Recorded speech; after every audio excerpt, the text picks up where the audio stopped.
Mesdames et messieurs, bonsoir et bienvenue dans votre émission Média Pro, l'émission qui décrypte pour vous l'actualité médiatique et audiovisuelle. Ce soir, on ne va pas parler de cinéma et nous avons consacré la semaine passée un numéro spécial pour le monstre du cinéma Ridley Scott. Ce soir, on va parler d'un autre monstre, le génocidaire Benyamin Netanyahou, recherché par le CPI. Alors, comment les médias occidentaux, Faisal et Sofiane, ont commenté l'annonce du mandat d'arrêt international lancé par la Cour pénale internationale. Avant de commencer le débat, on regarde ces extraits des principaux médias occidentaux et principalement français. À l'instant, l'Union européenne, la France, les Pays-Bas, la Jordanie annoncent qu'ils appliqueront la décision d'arrêt. C'est-à-dire que s'il vient sur le sol européen, le Premier ministre israélien peut être arrêté. Est-ce qu'on réalise ? En fait, la vraie question à se poser, c'est la crédibilité de ces organisations internationales. À l'époque où elles étaient encore crédibles, ces institutions ont beaucoup basculé. C'est-à-dire que la montée de l'islamisme, c'est comme la montée d'un totalitarisme, ça vous pose des lignes politiques qui sont différentes. Aujourd'hui, à l'intérieur de ces institutions, il y a une énorme pression qui est mise par des États qui sont des États qui ne sont pas démocratiques, c'est des États qui ont dans le viseur ce que nous sommes en tant que civilisation et qui ont compris qu'en plus on était faible. Donc ils attaquent par là. Pourquoi est-ce qu'ils commencent par Israël ? Parce qu'ils savent très bien que l'antisémitisme est fort, pas que chez LFI, pas que dans le RN. On a un sondage qui vient de sortir, qui a été fait pour le CRIF. Franchement, pour les Français en règle générale, il n'y a pas de quoi pavoiser quand on voit les résultats. Donc, ils attaquent par là où on est le plus faible, parce qu'ils se disent, comme ils sont un petit peu antisémites, ils ne défendront pas Israël. Mais derrière, ce qui est en ligne de mire, c'est la démocratie, c'est les valeurs d'égalité, ce sont les valeurs de liberté. Et on est en train de laisser passer tout ça. Un pays dont je pense qu'il est démocratique, et je pense que c'est à peu près admis, Israël, même si vous le contestez. Demandez aux Palestiniens ce qu'ils en pensent. Demandez aux Palestiniens. Et une organisation terroriste. Pardon, excusez-moi. Demandez aux Palestiniens qui vivent sous juridiction israélienne ce qu'ils pensent de la démocratie israélienne. Il me semble y a beaucoup d'Arabes israéliens qui pensent qu'elle est effectivement, qu'elle fonctionne. Ah oui. Il y a 2 millions d'Arabes israéliens. Oui, il y a 2 millions d'Arabes israéliens. Demandez-leur. Regardez comment ils s'expriment. Il y a eu pas mal de reportages là-dessus. Je dis pas qu'ils pensent tous comme ça, mais... Non. Il y a 5 statuts de Palestiniens, 5 statuts juridiques de Palestiniens. Les Palestiniens de 48, disons que les Palestiniens à l'intérieur d'Israël, les Palestiniens de Jérusalem, et les Palestiniens de Cisjordanie, les Palestiniens de Gaza et les Palestiniens réfugiés. Je laisse de côté les réfugiés, ça n'est pas directement sous juridiction israélienne, bien qu'ils soient à l'origine quand même du statut de réfugiés. Mais 4 statuts juridiques différents, dont 2 qui sont à Gaza et en Cisjordanie des statuts juridiques nuls, c'est-à-dire ce sont des gens qui n'ont aucun droit et qui vivent à côté de gens qui les envahissent et qui ont tous les droits. Si vous appelez ça une démocratie, alors moi je ne sais plus quelle valeur attacher au mot. Il me semblait qu'il y avait des élections libres dans ce pays. Il y a des élections libres. Ça suffit pas pour déterminer qui est Afrique du Sud. À ce moment-là, Si, il y avait des élections qui étaient libres pour les blancs en Afrique du Sud. Pour les blancs, que pour les blancs. Et il y avait aussi des députés noirs à l'Assemblée. Eh bien, l'Afrique du Sud n'était pas une démocratie, c'est un État raciste, comme l'est l'État israélien.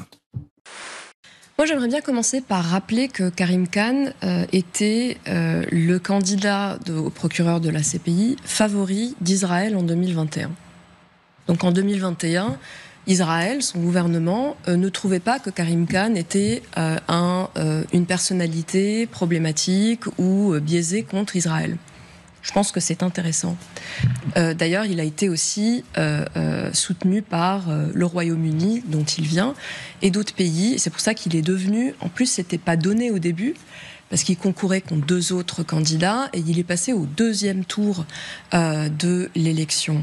Donc ça, on va commencer par ça. C'était pas quelqu'un qui était accusé d'avoir une dent contre ou d'être politiquement biaisé contre Israël. Deuxièmement, c'est clairement une décision qui est très mûrie, parce que on le sait, puisque Karim Khan en a parlé publiquement. Il a subi, lui et son équipe, des pressions inouïes politiques de la part des États-Unis, du gouvernement des États-Unis. Ce n'est pas rien quand on est procureur de la Cour pénale internationale. Voilà, c'était Faisal, des extraits des principaux médias français, CNews, France Info et LCI. Il y avait d'autres encore plus virulents que ça sur les plateaux de télévision cette semaine.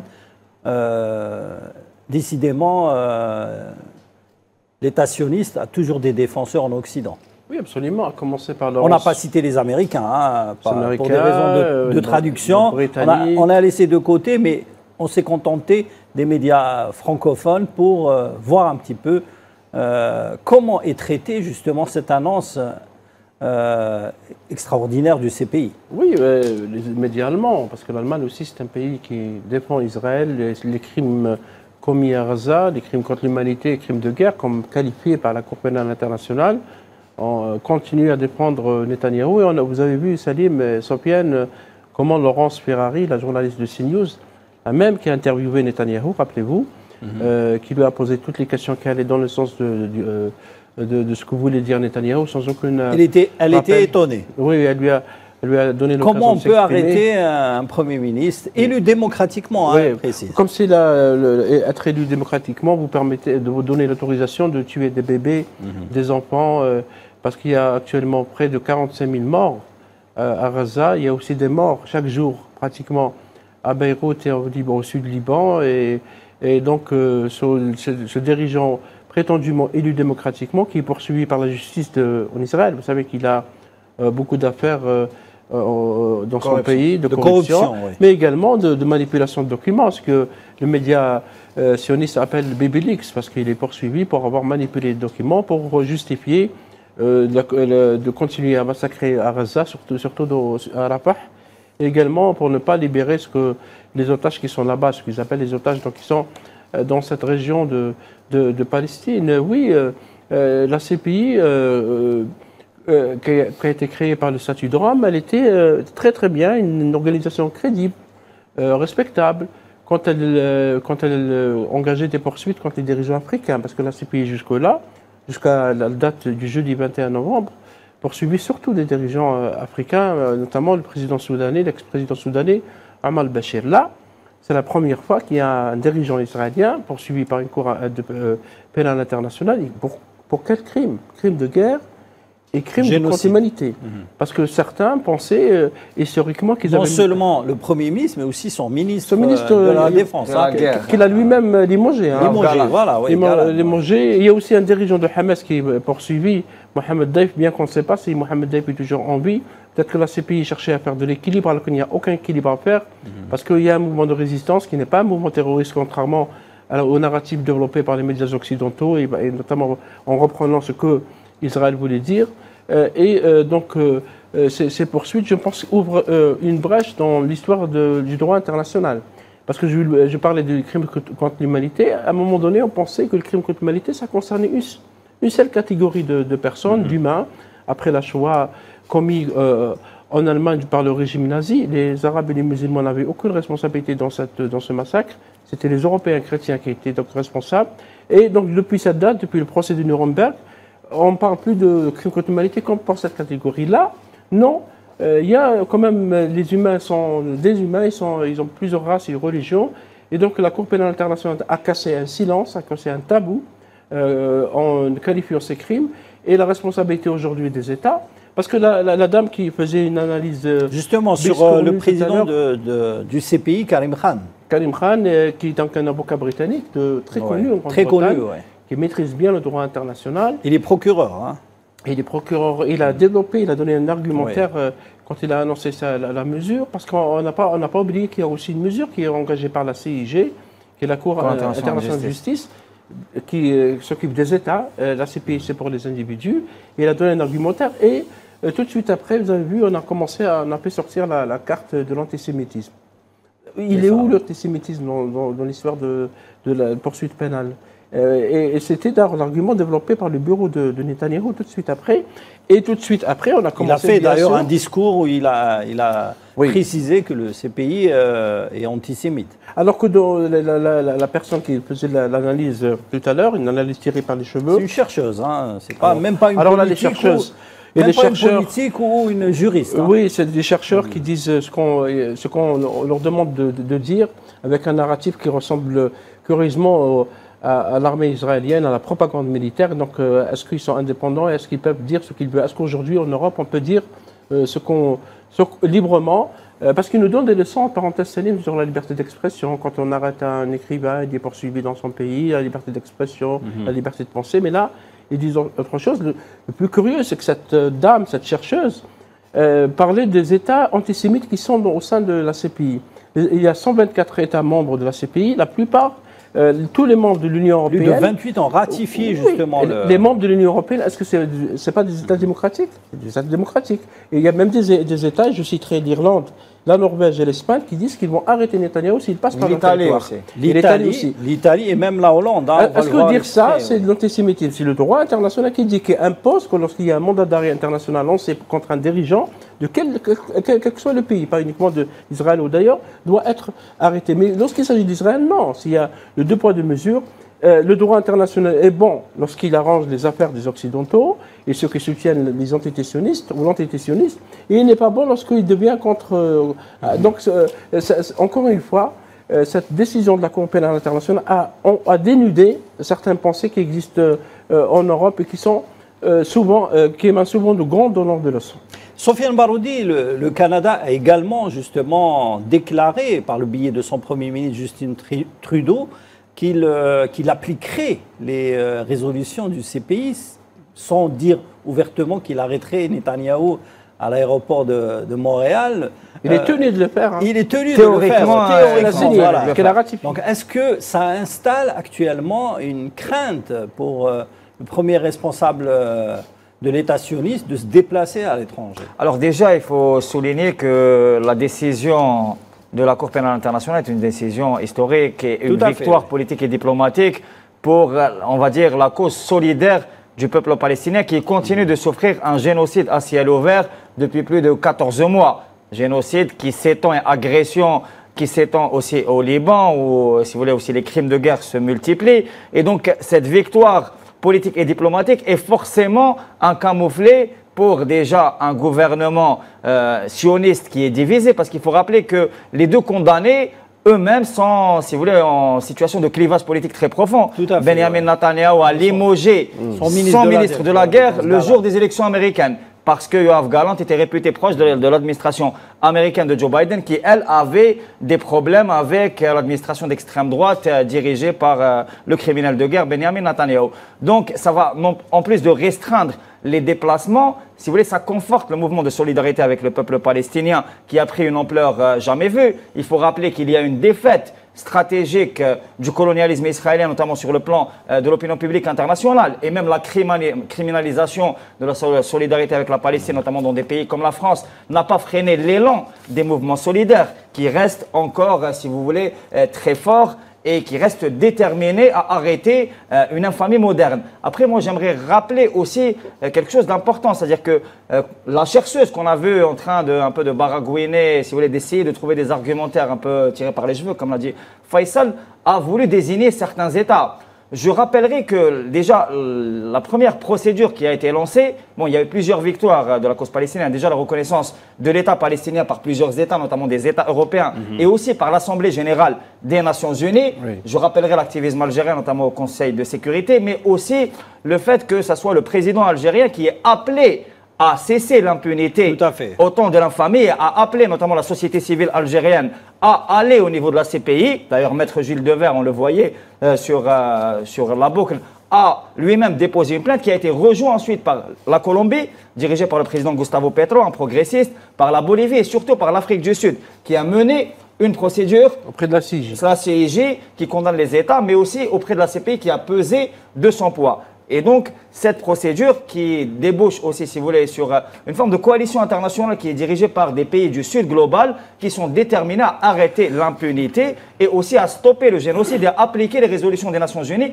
qui n'ont pas été appliquées jusqu'au jour d'aujourd'hui. Pour l'accusation d'antisémitisme, non seulement Khan, mais aussi le secrétaire général des Nations Unies, Antonio Gutiérrez, n'a pas échappé à ça. Il a été accusé d'antisémitisme et même menacé de représailles. C'est-à-dire qu'on a affaire clairement plus qu'à un État délinquant, mais à un État criminel comme l'a dit un général français, un État voyou. Exactement, parce que même, et on voit là l'hypocrisie française, c'est-à-dire que les intérêts français eux-mêmes sont attaqués. Au Liban, on parlait de l'attaque de la FNUL, il y a eu l'Institut français qui a été attaqué à Gaza, l'AFP qui a été aussi bombardé. Et même avec ça, il y a encore une contrainte. Mais Sofiane, je ne sais pas si vous avez vu l'intervention du ministre des Affaires étrangères, le nouveau ministre des Affaires étrangères français, Barrot, je crois, qui intervenait sur une chaîne française où il n'a pas ouvertement déclaré la position de la France. C'est-à-dire qu'en même temps, il se déclare en application avec les décisions du CPI, mais en même temps, il dit comme quoi on ne peut pas reprocher à Netanyahou de se défendre.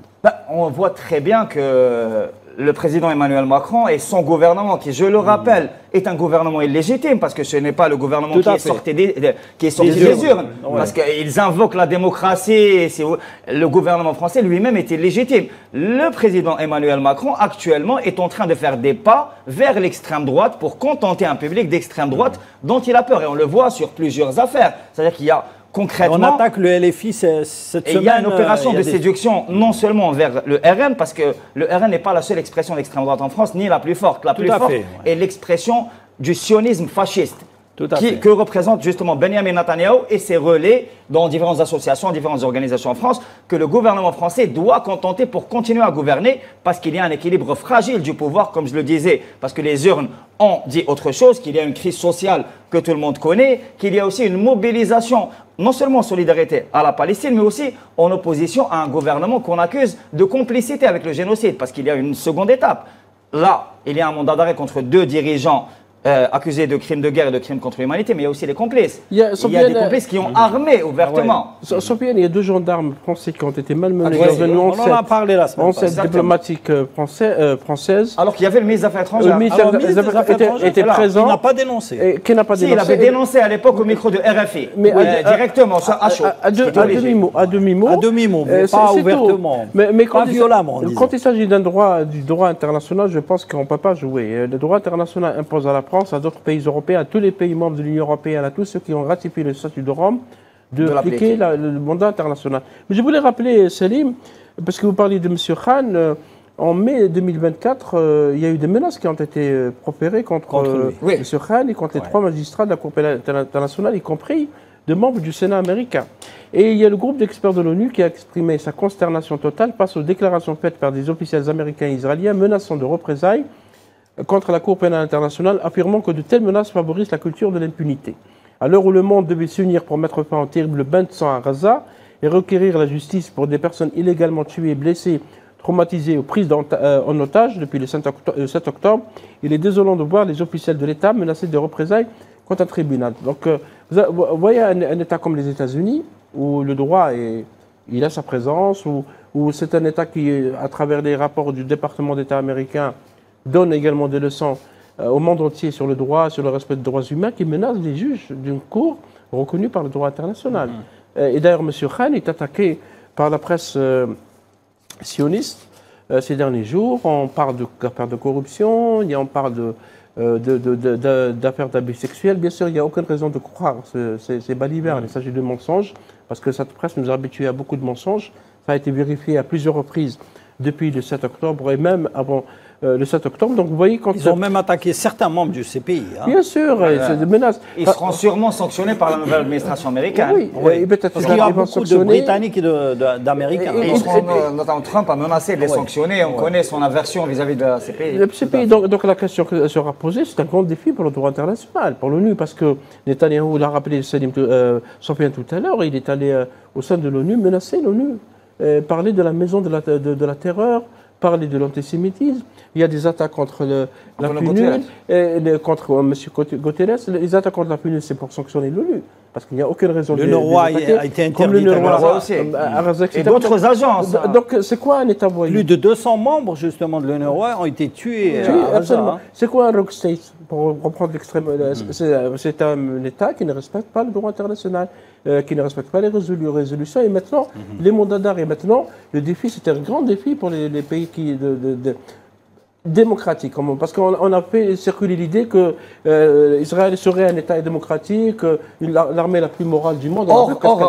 Et donc, il ne faut pas appliquer le droit pour juste sur ce détail-là, selon la plupart des organisations internationales, déjà avant le génocide, l'occupation était considérée comme un état d'apartheid, ouvertement, selon la plupart des organisations internationales, y compris l'ONU. On fait une courte pause et on revient au débat.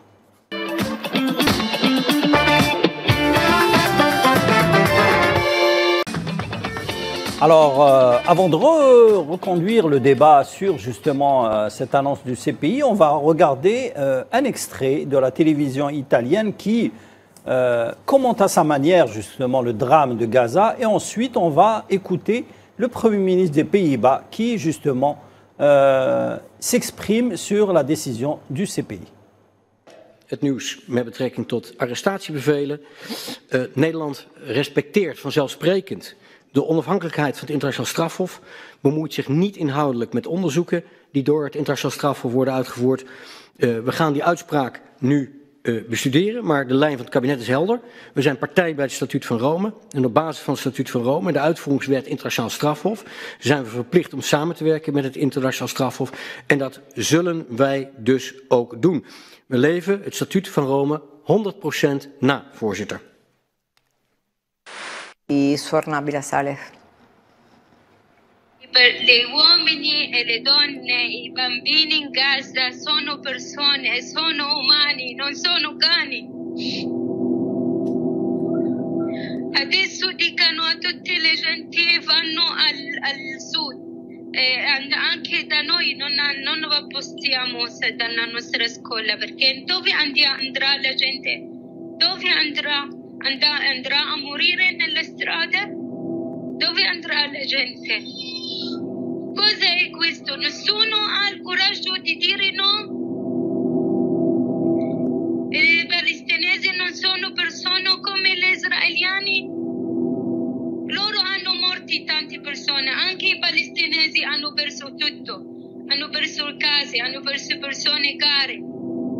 Noi siamo dove i diritti umani che hanno scritto? Solo sulle carte, solo sulle carte. Dove la giustizia nel mondo? Voglio credere, voglio gridare a tutto il mio voce. Dove la giustizia nel mondo? Non c'è acqua, non c'è elettricità, non c'è mangiare, non c'è niente. Dove andiamo? Dove andiamo? Dove andiamo? Voilà, c'était des images dramatiques justement racontées par un témoin en direct de Gaza sur la télévision italienne Rai 3. Alors, Faisal, on a écouté le Premier ministre des Pays-Bas qui avait déclaré qu'il appliquerait justement à 100% la décision du CPI. Mais on a vu d'autres déclarations. J'étais un peu étonné aussi par la déclaration du Premier ministre canadien, Justin Trudeau, qui s'exprimait de sa cuisine justement pour déclarer qu'il appliquerait la décision du CPI. Mais en même temps, certaines personnalités se sont un petit peu rétractées et ont considéré qu'il ne fallait pas appliquer cette décision. Il ne peut pas appliquer parce que... C'est le cas de Manuel Valls sur le plateau de LCI. Oui, mais Manuel Valls était un responsable qui a toujours voulu être responsable. Qui n'est plus personnalité politique actuellement. C'était lui qui a bloqué d'ailleurs la sortie de prison du militant libanais Georges Brahim Abdallah, quand il était ministre de l'Intérieur à l'époque, si je ne me trompe pas. Et il avait interdit la projection du documentaire Gazastrophe à l'époque, quand il y avait Gazastrophe, qui est un documentaire qui a remporté un prix dans un festival français. Il avait même soutenu dans Radio J, qui est une radio de la communauté juive en France, qui soutiendra éternellement Israël. Il avait dit, la vidéo existe. Mais disons que les pays européens, les pays membres de l'Union européenne sont tous membres de la CPI, la Cour pénale internationale, du statut de Rome. M. Joseph Borrell, qui est donc le représentant, c'est le chef de la diplomatie européenne, a dit que les mesures, les décisions de la Cour pénale internationale doivent être respectées. Il y a la Hongrie, qui ne veut pas appliquer parce qu'il y a un gouvernement d'extrême droite. L'Allemagne qui a beaucoup de problèmes avec sa conscience par rapport à la communauté juive, donc elle agit par pendant du droit international. Il y a des pays comme l'Espagne qui dit respecter la décision de la CPI et se conformera à ses engagements et ses obligations en vertu du statut de Rome et du droit international. La même chose pour l'Irlande. Le Premier ministre d'Irlande a dit qu'il l'a appliqué. Donc on peut appeler ça le bloc occidental. Les Italiens sont les plus directs. On l'arrêtera s'il arrive à Rome. Bien sûr, parce que c'est le droit international. Et la Chine, derrière le porte-parole de la Chine, a eu une belle expression en parlant de deux poids, deux mesures par rapport à la position de Washington qui rejette le mandat d'arrêt international contre les responsables israéliens, mais qui soutient celui lancé contre le président russe Vladimir Poutine. D'ailleurs, Washington a été le premier pays à rejeter la mesure en parlant d'une juridiction qui n'est pas compétente. Je ne sais pas c'est quoi la compétence du point de vue américain par rapport au droit international. Donc ce bloc occidental qui soutenait parfois mordicus l'entité sioniste est en train de s'éloigner parce que les crimes ne peuvent pas rester impunis tout le temps. Quand on est responsable de la mort de 45 000 civils qui n'étaient pas du tout une menace pour l'entité sioniste, quand on tue des bébés, plus de 10 000 bébés ont été tués, des mères enceintes, des vieilles personnes, et la Cour pénale internationale, dans son argumentaire, a parlé de la famine. La famine qui est appliquée contre la population palestinienne. C'est ce qu'on voit dans le reportage justement du point de vue du droit international. De la chaîne Al Tree. Absolument. La famine est un crime de guerre. C'est un crime de guerre, autant que le fait de bombarder les hôpitaux. Ils ont repris d'ailleurs le bombardement des hôpitaux. On ne veut plus d'hôpitaux à Gaza. Et aussi le fait de stopper l'acheminement des aides humanitaires. Oui, tout à fait. Blocage des aides humanitaires depuis 14 mois. Hein. Oui, parce que moi j'ai vu la chaîne israélienne E-News, je pense, E24 News, qui a essayé un peu d'expliquer comme quoi, parce qu'ils voulaient répondre à un peu la décision de la CPI, comme quoi ils faisaient acheminer ils montraient des images, apparemment des images régénérées par l'intelligence artificielle, comme quoi non, il n'y a aucun problème de famine, il n'y a pas de famine à Gaza. Oui, moi j'aimerais rajouter un aspect très important, le fait que la plupart des pays de l'Union européenne et aussi internationaux qui sont signataires, si vous voulez, du traité de Rome, du CP.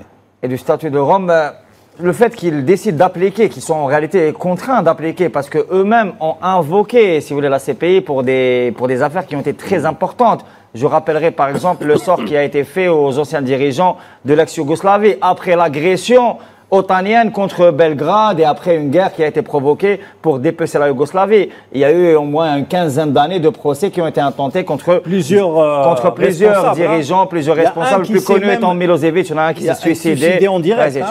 Mais on va dire que les pays européens ont, si vous voulez, utilisé politiquement et stratégiquement la CPI justement pour dépecer la Yougoslavie, qui était un objectif pour pouvoir construire l'Union européenne après. Ne peuvent pas actuellement nier leur propre engagement depuis les années 90. Et du coup, c'est stratégiquement une défaite pour l'entité sioniste qui risque de perdre, si vous voulez, à la fois un appui important, mais aussi en termes logistiques et politiques, ça risque de poser un sérieux obstacle. Je pense que la prochaine administration américaine va réagir virulemment contre ça. Ça, c'est d'un côté. De l'autre côté, il faut rappeler aussi la profonde hypocrisie, notamment des médias français qui ont eux-mêmes utilisé cet instrument. Je rappelle un célèbre cas, celui de l'ancien président ivoirien Laurent Gbagbo et de son épouse, qui ont été attaqués. La Côte d'Ivoire a été agressée, il a été interpellé, il a été incarcéré. Son arrestation a été filmée en direct par France 24. Bah oui, mais il a été agressé. Le palais présidentiel a été bombardé à Abidjan et elle a été incarcérée par la force française. Et il a été interpellé pendant 7 ans et ensuite acquitté et relâché. En dernière analyse, parce qu'il n'y avait rien dans le dossier. Et du coup, il y a vraiment une situation d'hypocrisie très profonde. Parce que ces mêmes médias français invoquaient la CPI comme étant un instrument d'application du droit international. Tout à fait, et donc, si vous voulez, ils sont en train de se mordre la queue. Il y avait déjà un problème de perte de légitimité des médias et des systèmes politiques. C'est pour ça qu'on voit, si vous voulez, ce qu'on appelle les mouvements antisystémiques gagner de plus en plus de terrain, qu'ils soient des mouvements antisystémiques à l'extrême droite ou alors à la gauche radicale. C'est justement parce qu'il y a totalement une perte de crédibilité et que les argumentaires politiques qui sont utilisés sont en train, si vous voulez, de complètement s'effondrer. Et les opinions publiques mondiales ne sont pas dupes. C'est pour ça qu'on a des phénomènes, par exemple, comme Donald Trump et comme son MAGA qui a réussi à gagner les élections américaines d'une façon écrasante, ce qui constitue un autre problème pour les différents dirigeants européens. MAGA, c'est Make America Great Again. Après, il y a beaucoup de mouvements qui sont liés à ce mouvement. Oui, Faisal. Oui, je voulais dire qu'à un moment donné, on pensait que la CPI, la Cour pénale internationale, à sa création, parce que le principe de la justice universelle a été toujours évoqué, notamment depuis le massacre du Rwanda. Oui, aussi. Massacre du Rwanda, massacre du Rwanda, bien sûr, avec la responsabilité de beaucoup d'États occidentaux, y compris la France et la Belgique. Qui n'ont pas été condamnés. Qui n'ont pas été condamnés. Il y a des rapports, des rapports, mais pas plus. C'est des rapports qui condamnaient aussi l'attitude de ces États. Le massacre qui a eu lieu dans les Balkans. Srebrenica, le Mostar, beaucoup, 10 ans de guerre.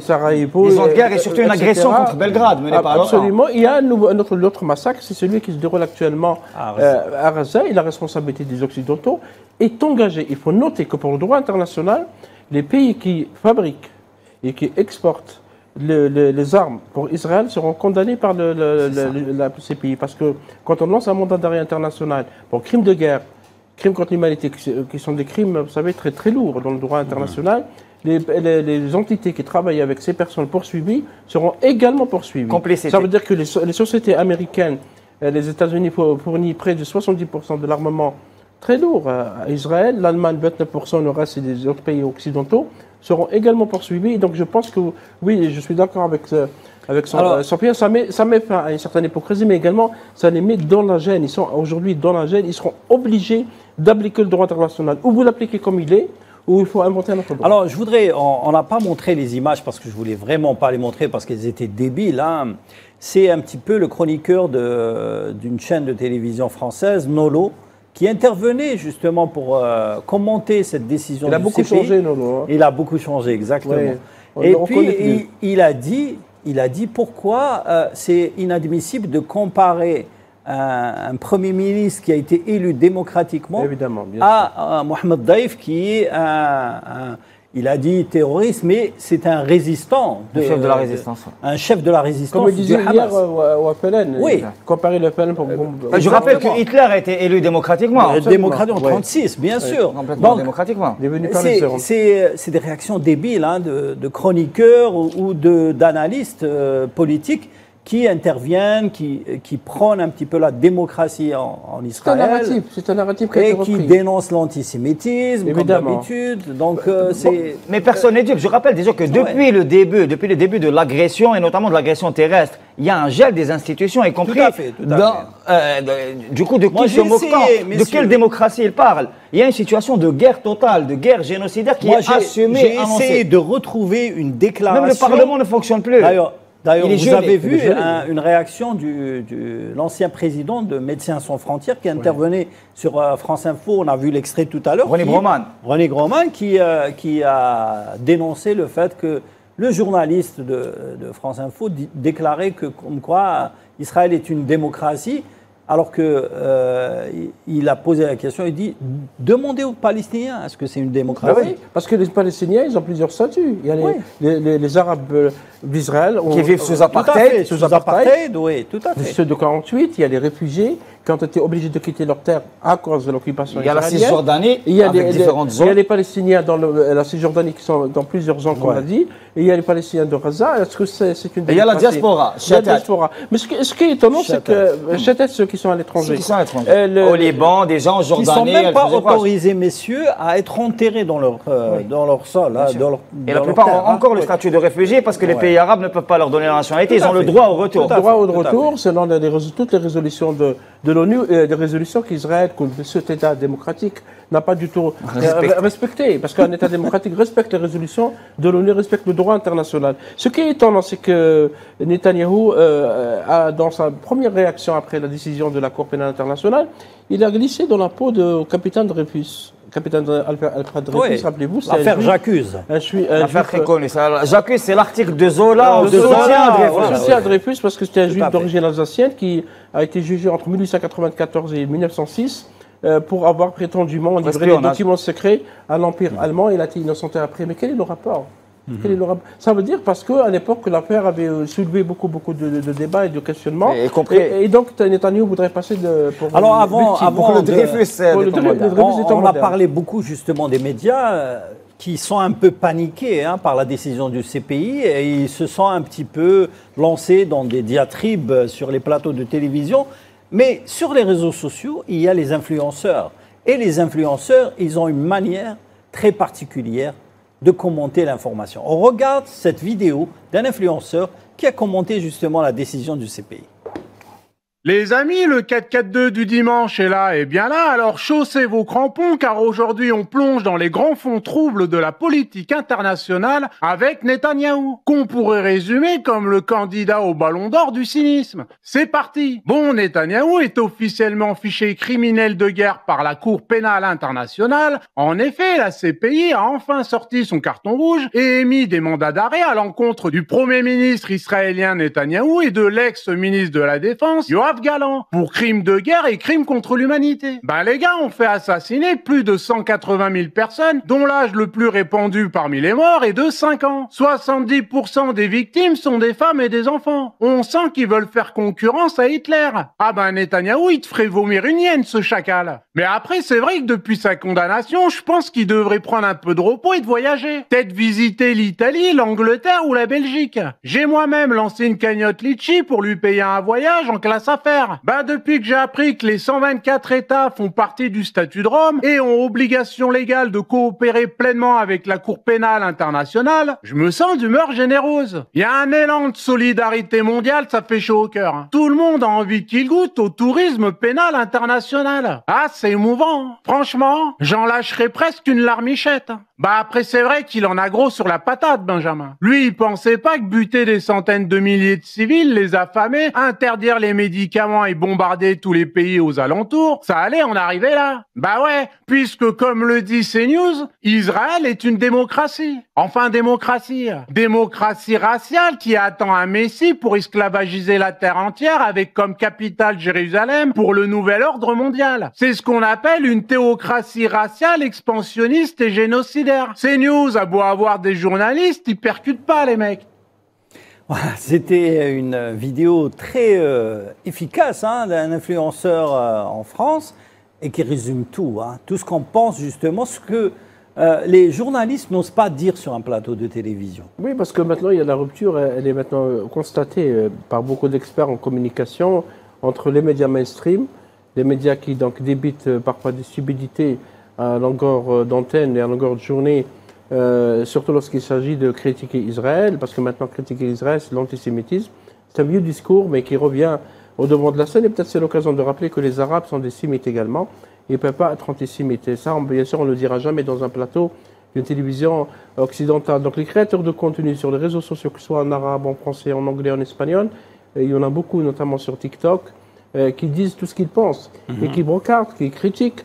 Les médias, ces médias mainstream, vous trouvez beaucoup de bouts de déclarations de ces journalistes, pseudo-experts, pseudo-chercheurs et universitaires qui ne cessent donc Pourquoi les influenceurs sont plus efficaces que les journalistes aujourd'hui? Parce que c'est un défi aussi pour les journalistes. Raza, ce qui est intéressant avec Raza, en rappelant que selon le dernier décompte... Ils sont plus libres, tu me diras. Oui, ils sont beaucoup plus libres parce que c'est un peu l'Internet. Ils ne travaillent pas sous la coupe d'un rédacteur en chef. C'est pour ça qu'on peut... Notamment d'intérêts financiers. Voilà, il faut seulement rappeler que selon le dernier décompte de RSF, il y a eu 145 journalistes professionnels qui ont été tués à Raza. Ce que je n'ai jamais vu dans l'histoire. Essentiellement des Palestiniens. Des Palestiniens, des photographes, des caméramans et des journalistes. Donc c'est aussi un autre crime, parce que quand on s'attaque aux médias, c'est un crime de guerre. Un crime de guerre, parce que les médias sont protégés par le droit international autant que le sont les secouristes et les médias. Ne dénonce pas tout ça. Elle a donné un rapport il y a quelques jours. Oui, mais il est pas vraiment virulent. Timidement. Après, il n'y a pas d'activisme derrière. C'est-à-dire qu'ils n'appellent pas à manifester s'il n'y a pas des pétitions, même s'ils citent les chiffres. Ils ne veulent pas s'opposer, si vous voulez, directement à l'entité sioniste, qui a quand même des réseaux de soutien très très importants, notamment, il faut le dire, dans les réseaux qui contrôlent les grands médias et même certains médias alternatifs. Il y a des organisations comme Human Rights Watch a parlé, Amnesty International, même Médecins sans frontières. Committee to Protect Journalists qui est à New York, beaucoup d'organisations quand même souligné ça, les attaques, me disant que ce que je disais tout à l'heure, c'est que Gaza a mis à nu ce système médiatique international, où il y a le 2 poids 2 mesures. Un système international, lorsqu'il s'agit de crimes commis par un État démocratique, entre guillemets, bon, on le tolère presque, parce que c'est un État démocratique, on peut faire ce qu'on veut d'humain et d'être humain. Tout le droit international est contre cette entité. L'ONU, maintenant, la CPI, la Cour pénale internationale, la Cour internationale de justice, l'Assemblée générale des Nations Unies, les rapporteurs spéciaux des Nations Unies, les organisations humaines et tout ça, toutes ces organisations sont-elles toutes antisémites? Est-ce qu'ils ont tous, elles sont dans le tort? Donc c'est vraiment un défi pour ces médias, pour certains médias, parce que la fissure est là, parce qu'il y a d'autres médias qui commencent quand même à se poser des questions, à faire des enquêtes sur, comme on a vu pour la chaîne italienne, comme les médias britanniques, la BBC, certains journaux américains, etc., qui commencent à voir la réalité autrement, parce qu'il y avait une chape de plomb qui était imposée, liée notamment au patron. En parenthèse, l'école de journalisme de Paris a été rachetée par des hommes d'affaires. Par le consortium du patronat. Notamment Bolloré, parce qu'il y a une valorisation des médias, notamment en France, qui donne ça, qui donne la pensée unique. Parce qu'il y a une pensée unique qui s'est installée depuis le 7 octobre. Le peuple palestinien lutte pour ses droits depuis très très longtemps. Alors, il y a une vidéo qui circule sur les réseaux sociaux. C'est une chape de plomb d'extrême droite, il faut le rappeler. Il y a une vidéo qui circule sur les réseaux sociaux. Peut-être on n'a pas eu le temps de la diffuser, mais elle est très longue. Elle diffuse les noms de toutes les victimes de Gaza, de RT arabique, avec les noms et l'âge des victimes. Et il commence par les nourrissons qui ont quelques semaines. Les trois quarts sont des femmes et des enfants. Et c'est une longue liste qui ne s'arrête pas.